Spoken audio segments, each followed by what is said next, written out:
Thanks for watching Policy and Prejudice. My name is Chris Stevenson. This is the weekend of deliberations for the trial of Dr. Conrad Murray. Murray's not really a doctor to me, but he still had people come out and speak out in his favor. He wasn't a doctor when it came to Michael Jackson. Even though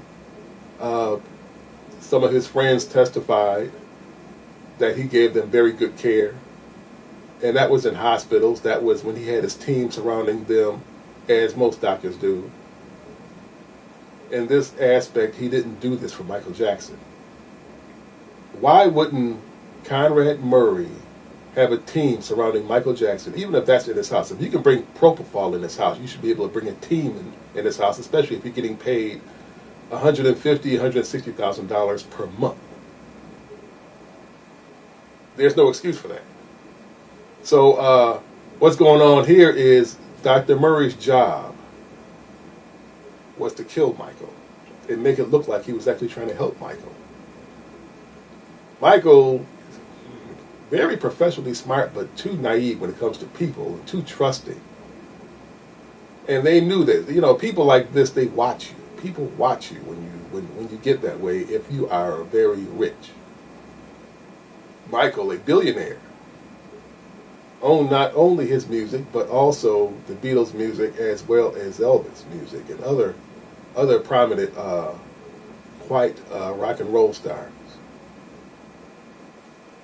But Michael was socially naive to a great deal, almost socially narcissistic. You know, if you listen to what people are who know him, some of the things they say about him, it's a sad thing. It's very sad. Deliberations could go on. Well, they will continue on Monday. They could go on for the rest of the week, maybe for several weeks. I don't know. I hope there's not a riot.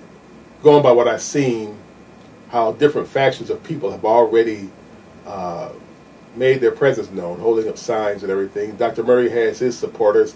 Dr. Murray actually has people out there holding up signs in his favor, led by some of his friends who are doctors, who knew him from way back.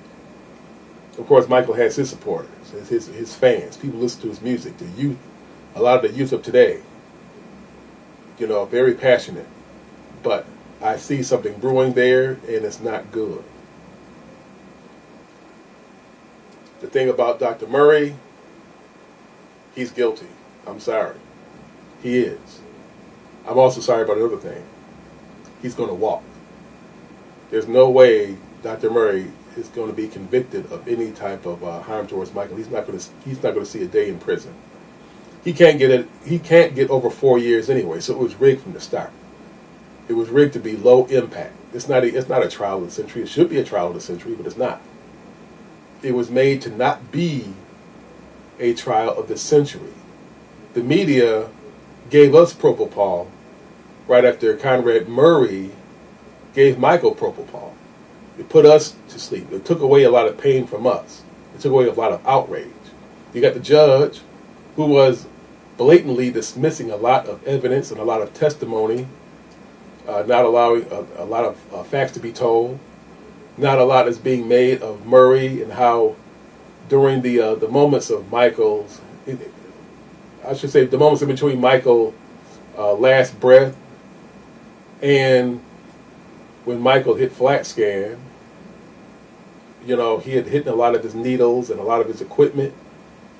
He did not call 911, claimed that since he was there himself, he's a doctor, why call 911? You know, these types of excuses you get from police officers. You know, I don't expect that from somebody with a PhD. You know, so it's just an ugly situation all around, and it's very, very fishy. It really is. Don't believe any other conspiracy theory other than Dr. Murray was in that house. He was the one who killed Michael. And he's the one that should pay. He was working for somebody else, yes. He is in the employ of a much more powerful group of people who wanted Michael dead and who profited from it. It's just a crying shame. But it doesn't look good. I feel bad for the Jackson family.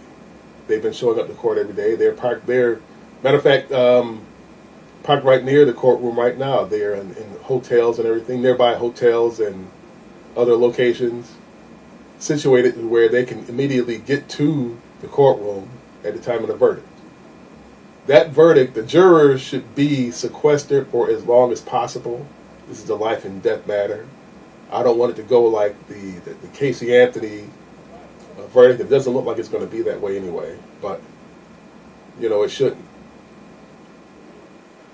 Here's a man who not only failed to protect the king of pop, one of the most important performers of today, probably the best known musical performer of any generation on the history of Earth, and he's giving you flimsy reasons as to why he did it.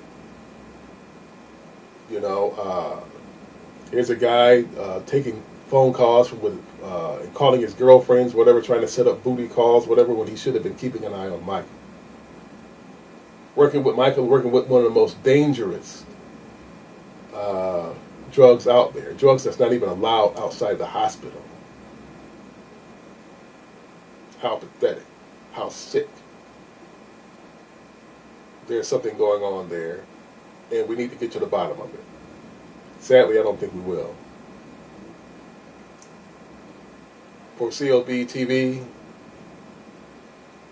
this is Policy and Prejudice. My name is Chris Stevenson. Thank you for watching.